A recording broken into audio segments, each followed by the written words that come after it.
Japan Living and Changing Tradition is made possible through funds made available by Lorain County Community College.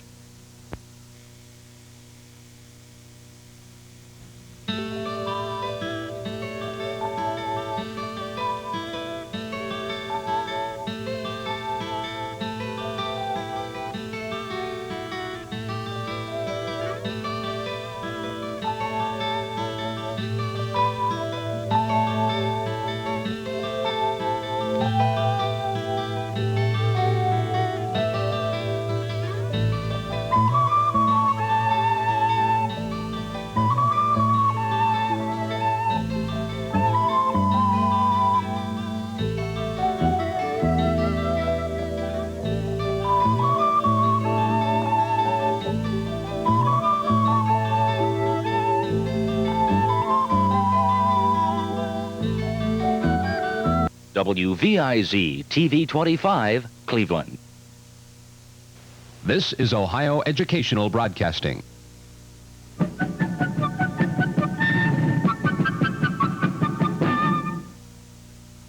Funding was provided by the U.S. Department of Education with additional funding from the Alcoa Foundation. You're my friend. I'm shy. Don't be shy, be brave.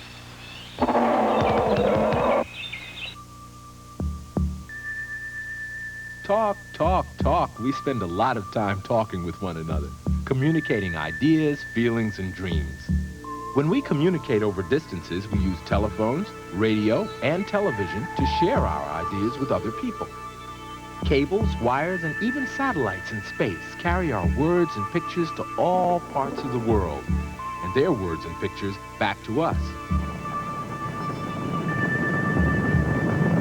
In 1965, the United States launched its first communication satellite. This created a way for people all over the world to share the same things at the same time. Today, the space shuttle is used to carry communication satellites into space, and someday, astronauts will actually build satellites while in orbit. On Earth, too, communications equipment is changing. Glass tubes filled with pulsating light as thin as a strand of your hair are replacing telephone wires and carrying phone calls into your home. Just imagine people talking on pulsating light. So if you've ever wondered how your phone works or how TV pictures reach your screen, keep watching. We're going to meet some people who wondered about those things too and ended up with jobs designing new ways for us to talk to each other.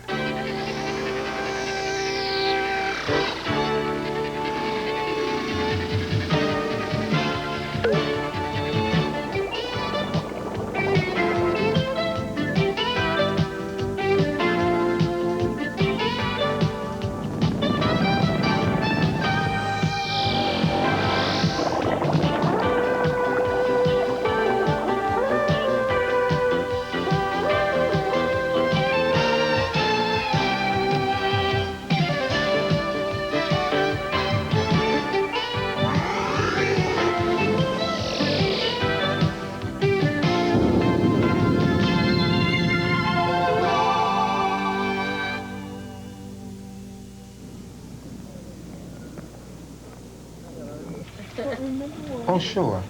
Sure, I understand. No, it's okay. All right, I'll talk to you later. Third try and shot down again. Eric can't get a date to go out with him this weekend. What do you mean, shot down again? If they're busy, they're busy. Besides, what are you trying to do, ruin my image? Lorraine, do you have any change? You don't need the change, Eric. You can take me out. Maybe somebody else has some change. Eric! Just kidding. Sure. Sure, Lorraine, I'll take you out. Where do you want to go? Later, Eric. We'll talk about it later. Right now, we have to start the show. Today on Spaces, we're going to take a look at people and careers in the communications field. That's a pretty broad field. It includes all the people working with television and telephone systems. Radios and computers. Newspapers and magazines. Newspapers and magazines are part of the way we communicate. But right now, we're going to take a look at people who have made their careers handling information electronically. So why don't you join us? You'll learn a lot about how some of the things work that you use all the time. And what it would be like for you to have a career in the communications field. I wonder if somebody else has the change. Maybe you should watch the first story. You might find out how to get better responses on the telephone.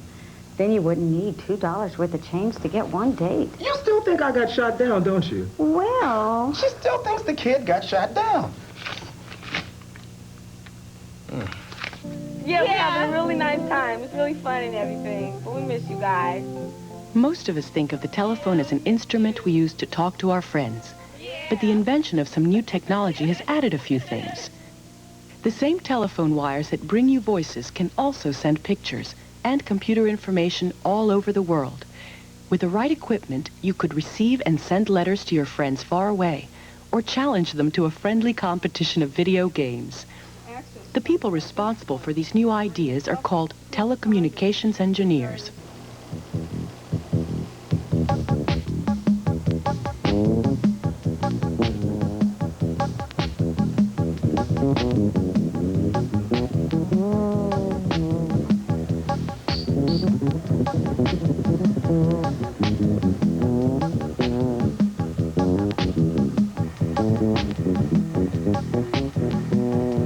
Here, at Lord's Industries in Long Island, New York, one of the major tasks is the development of new technology in the telecommunications field. The engineer in charge of the operation is this lady. Her name is Raquel White. The information age is a phrase we've started to hear over the past couple of years. And it represents an exciting development in our lives, and it means the marriage, the coming closer together of the computer and the telephone. And we foresee within the next 2 to 5 years where the computer and the telephone will be one and the same, will communicate with both instruments in the same fashion.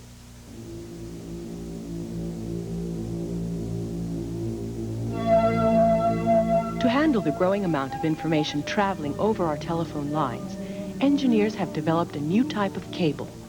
It's called fiber optics, and it's no longer made of metal. Instead, it's made of tiny strands of glass.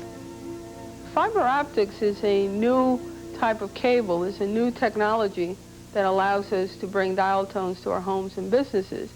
The existing copper cables work basically on sending electricity through the cable. With fiber optics, we send small, fast pulses of light. We're going to be bringing the fiber optic cable along West Houston Street, and then we're going to have to figure out a way to serve these 3 different buildings, or 3 different areas. Working together with her team, Raquel designs and experiments with new kinds of equipment. They then use what they've learned to create more efficient communication systems for their clients.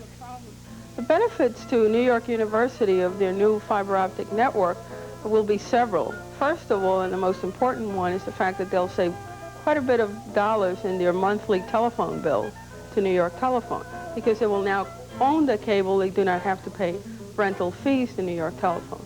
In addition to that, fiber optic cable, because of the way it's manufactured and its properties, allows for computer data communications to be transmitted over the fiber optic cable with little or no additional hardware or accessories. Buenas tardes, ingeniero de la Hey. ¿Cómo está usted? Raquel wasn't born in the United States. When she was 12, her parents moved here from Cuba. It was very difficult when I first arrived in this country from Cuba. First of all, I did not speak the language, so it took me a long time to understand what was happening around me. Secondly, it was a big difference to come from a very warm climate to the cold climate of New York. The thing that excites me most about my work with telecommunications is the fact that it's such a fast-changing field. Things that I first started to work with 10 years ago are already obsolete. So it's a field that's constantly changing. It means that there's excitement, there's a learning process all the time, and the anticipation of the things that we'll be doing in the future is terribly, terribly interesting to me. As I had mentioned, as we had talked earlier about the information age, I've always been interested in computers, and the fact that the telephone and the computer are growing so close together, it means that it would be a very creative field.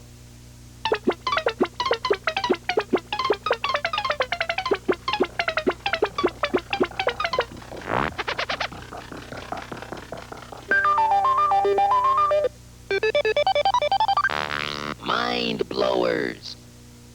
Someday, elevators may talk to you. Elevators won't talk on their own, of course. They'll have computers in them that mimic a human voice and then match your voice with the ones they have in their memory. Good morning. Who are you? Your voice has a pattern just like a fingerprint that's different from anyone else's. The computer in the elevator will match up your voice with a pattern in its memory to see if you belong in the building. You're not familiar to me.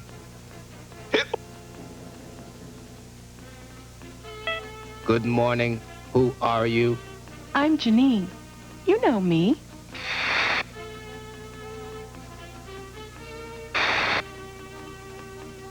Your friends and guests will only be able to make the elevator work if it can read their voice patterns. And I sincerely doubt that this gorilla's roar could be considered a voice. Obviously, he doesn't belong in the building. Being an engineer like Raquel would be pretty interesting. I think I'd like that. Well, it's not enough just to want to be an engineer. You got to prepare for it in high school by taking all the right courses. I've taken all the right courses. I've taken biology, chemistry, physics. Okay, we know you took them, Lorraine, but how did you do? I had to be average in everything. You got a B in physics. Yeah, you know, it was really interesting. You learned all about energy. You got a B in physics. It wasn't all that hard. Oh, how did you do? I don't want to talk about it. Let's get on with the show. Come on, Eric. What did you get? Lorraine, we don't have time. Really, we don't. Eric, come on. Lorraine, I said I didn't want to talk about it. Eric? Eric? Our next story is about a young lady working in television named Pam Phelps. Eric? Let's watch. Stand by. This is Eyewitness News at 5 with Steve Gendell. Good evening. JC is on vacation. Montgomery County says no. Pam Phelps has a career in communications. She's an assistant director and stage manager at WVIZ TV in Washington, D.C. Occasionally, though, Pam substitute teaches at the Arlington Career Center, where she was once a student herself. It's sort of her way of paying them back for all the help she got when she was just starting out. Today we're going to do the hotline commercial that we tried to do the other day. Ivan, you know, your talent. Learning television production at the center is just about as close as you can get to the real thing. The students learn to write, produce, and perform all the technical jobs needed to make a television show. And some of their programs even end up on cable TV. Okay, stand by to roll tape, roll and record. Tell me when you're locked. Roll tape. Come up, mics, cue 'em. Arlington Career Center helped me a lot because it showed me the real part of television. When I went up to Channel 4 a lot, I didn't really see the hard work involved as far as camera people, technical director, audio. It just all came together, and so I didn't even think it was going to be hard. When I started taking courses here, I realized the hard work behind it. It looks so glamorous when you see it on television, but if you set up a talk show and your guests don't show up, or the audio person messes up, you know, those are all problems you don't even think about until you start getting involved in it. Stand by to fade to black. 0477. Maybe we can help. Fade to black. Let's try it one more time. Well, my interest in television first started when I was watching a news show, and I kind of had a crush on one of the anchor people. I was interested in television, mind you, but I still had a crush on the anchor person. And I called him up, and his name was Jim Vance. I said, this is Pam Phelps, and I'm very interested in television. Is it okay if I come by and watch you do the news? And he said, sure, just let me know. And this was when I was 13. I'm now 23, and I've been going up there ever since.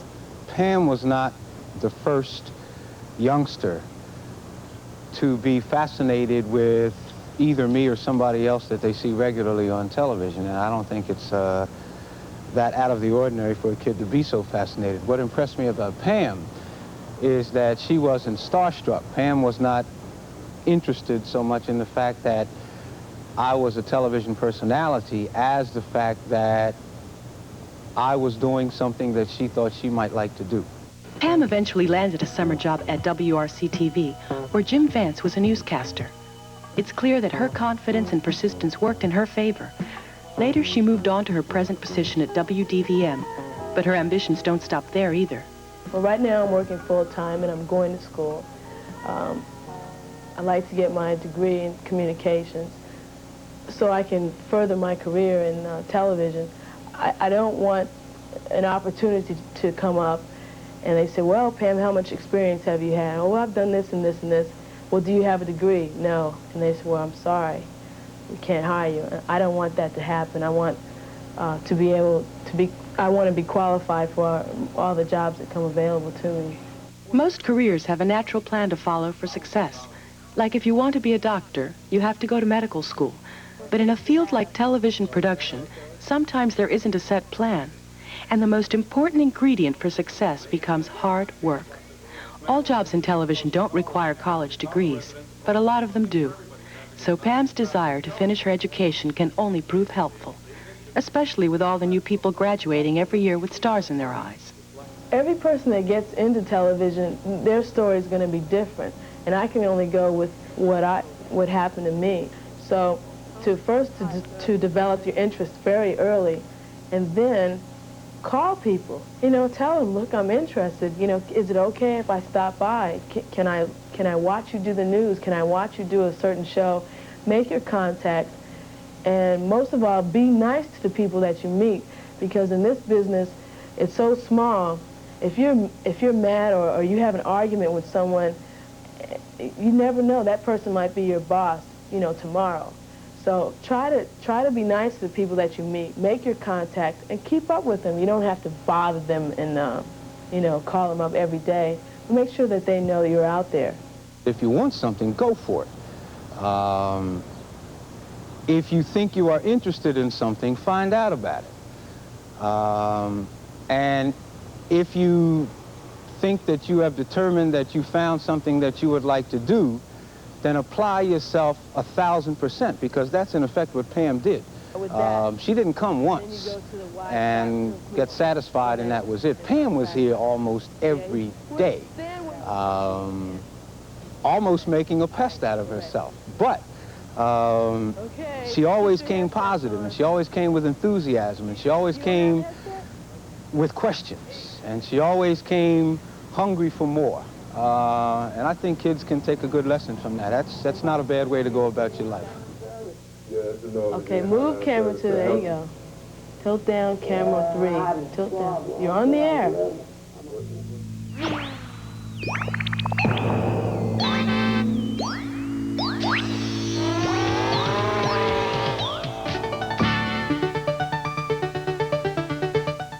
When you communicate with a friend, there are a lot of ways of speaking. Your eyes and hands can speak too, when you use sign language. You're my friend. I'm shy. Don't be shy, be brave. You frighten me. I'm sorry. I'm happy to be your friend. I'm proud that you're my friend. Me too. So this is what a television studio looks like. Yeah, kids all over the country are watching Spaces thanks to a studio like this. All over the country. Everybody who has a television can watch Spaces. So the whole world knows you flunked physics. I did not flunk. Really? Well, tell me how you did. Lorraine, it's private. Besides, who would want to be a physicist anyway? What did they do that's so interesting? They learn more about matter and energy and investigate how things act at high speeds or low temperatures. And So without physicists, there wouldn't be any radio, space travel, or TV. No TV. No TV. On behalf of all the kids of America, you physicists keep doing your jobs, whatever that is. Our next scientist is a physicist named Dr. George Campbell, and what he does is design and experiment with communication satellites. Let's watch.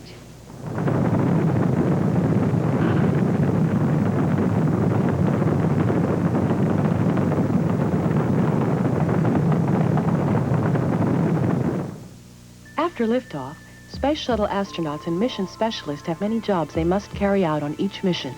Most of the work they do will help to solve the problems of space travel. But lately, they've also been using the shuttle to help scientists in other fields as well. Communications specialists have especially been getting a great deal of help from NASA. They've begun to use the space shuttle to take their communication satellites into orbit, sort of a space-age delivery service. Once the communication satellite is in place, television, radio, and telephone signals can be sent up to it from the ground by huge antennas called Earth stations. The satellite can then send the signal onto another location on Earth. The signal travels so fast that it only takes 1.5 seconds for the signal to go from New York to a satellite in space to an Earth station in California. Using satellites for communication is what allows two people on different sides of the country to watch the same television program at the same time. Dr. George Campbell is a physicist who designs communication satellites. Here at Bell Labs, he works with engineers like Donald Jefferson on experiments to simulate or recreate in the laboratory what happens to satellites in space. Dr. Campbell and I are colleagues. It's more, I guess, the relationship of a theoretical person and an experimentalist. So he comes up with a theory of what might work, and then I see if I can put it into practice. George Campbell is a resident of New Brunswick, New Jersey. He lives here with his wife and 2 sons, one of which seems to be following in Dad's footsteps. I have a problem with this equation. I need to figure out a formula. My oldest son, it was very clear to me very early on that he had a kind of inner drive to find solutions to problems. We bought him a Rubik's Cube a couple of years ago. He spent hours and hours and hours working on that thing. I would wake up in the middle of the night and hear this clacking sound of the Rubik's Cube, and I almost had to take it away from him. And it was kind of annoying in one sense that he spent so much time on this, but secretly I also had a very good feeling about the fact that he had this kind of inner drive to push himself to find a solution to this problem. And that when he finally solved it, it was clear that he had experienced the kind of exhilaration that I myself had felt in solving a problem in science or in mathematics.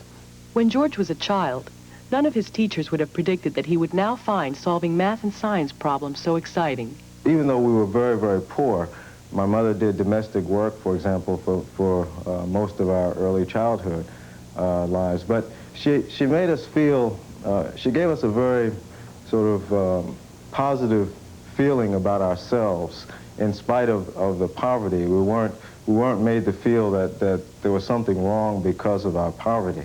Once my mother was called to school because of a disciplinary problem that I had gotten into, and you know,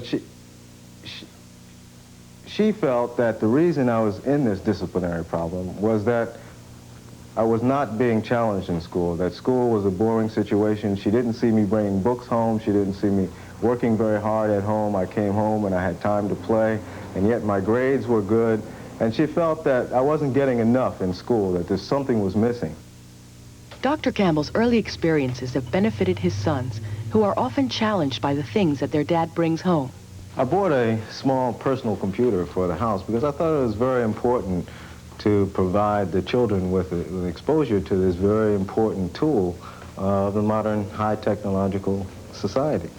My computer, I've taught it to do programs which help my brother in his learning process. For example, addition, subtraction, multiplication problems, those type of things. Also, I use my computer to figure out types of things that I need, like my banking account. I need a program which can figure out how much interest I get, so I can figure out if they're cheating me or not. Okay.